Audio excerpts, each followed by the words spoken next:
वंदे मातरम. मी योगेश सोनवले.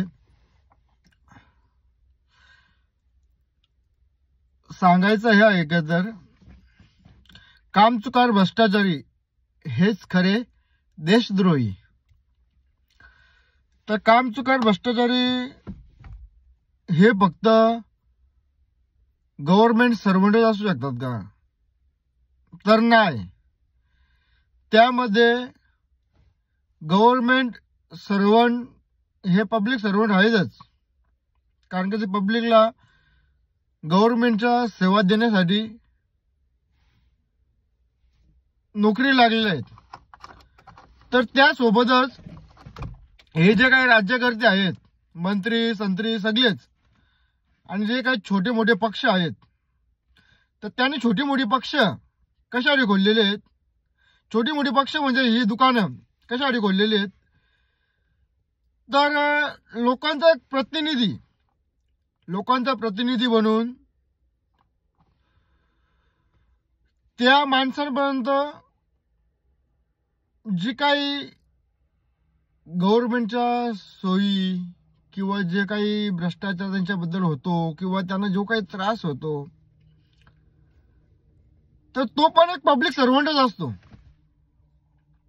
कारण का तो लोकसेवेसाठी उभा असतो ना. मग तो जो काम करतो तो पण एक लोकसेवेचाच भाग आहे आणि तो पण एक पब्लिक सर्वंटच झाला. तर ह्या सर्व गव्हर्नमेंट अधिकारी, कर्मचारी, क्लार्क पासून शिपाईंपासून सगळे राज्यकर्ते आणि नेते मंडळी आणि कार्यकर्ते सुद्धा ते जर काम करतात तर त्यांना दाबण्याचा, इमानदारीत काम करतात, इमानदारीने त्यांचे काम करतात. मग तो कोणी असू दे, कार्यकर्ता असू दे, कोणीही असू दे, कार्यकर्ता असू दे किंवा गव्हर्नमेंट सर्वंट असू दे, कोणी असू दे. मी कोणाला उद्देशून बोलत नाही खास. तर तो इमानदारीने काम करतो ना, तर त्याला वरतून दाबला जातो. मग तो कुठला कार्यकर्ता असेल किंवा कुठला गव्हर्नमेंटचा ऑफिसचा कुठला शिपाई असेल, तर त्याला वरचा त्याचा साहेब दाबणार. तो इमानदारीमध्ये काम करतो. मग त्याची ती इमानदारी असते ना, ती कुठेतरी रोखली जाते. तर तो पण एक देशद्रोहीच आहे. तसंच राजकारणाचा पण हा विषय एक आहे.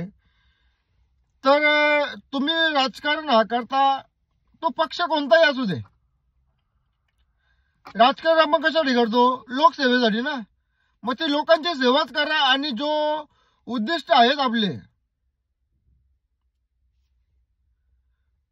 का बाबा हा भ्रष्टाचार, हा करप्शन, लोकांची होणारी लूट, सर्वसामान्य जनतेची, ती थांबली पाहिजे. मग ते थांबवण्याचंच काम करा. आणि ते थांबवण्यासाठी जर एखादा छोटा माणूस कोणतरी कार्यकर्ता जर काम करत असेल, तर त्याला वरतून दाबण्याचा प्रयत्न करू नका. तुम्हाला वाटत असेल हो का बाबा आम्ही मोठे आहेत, वरच्या लेवलला आहेत, वरचे आम्ही पदाधिकारी आहेत किंवा वरचे आम्ही अधिकारी आहेत का कुठले साहेब आहेत का काय आहेत, आमचा कोण काय वाकडं करणार आहे? पण जी ही नियती ती सगळी बघत असते. आणि मग ते एक दिवशी असं भोगायला येतो ना, तो परमेश्वर सर्वांचा हिसाब लिवत ठेवत असतो. मग ते सर्वांना येतो. त्यामुळे सर्वांनी प्रामाणिकपणे काम करा आणि जो करत असेल त्यालाही करू द्या. भले तुम्ही सहकार्य करा नका करू, पण जो इमानदारीने काम करतो त्याला कुठेतरी अडकवण्याचा किंवा थांबवण्याचा प्रयत्न करू नका. माझी विनंती तुम्हा सर्वांना.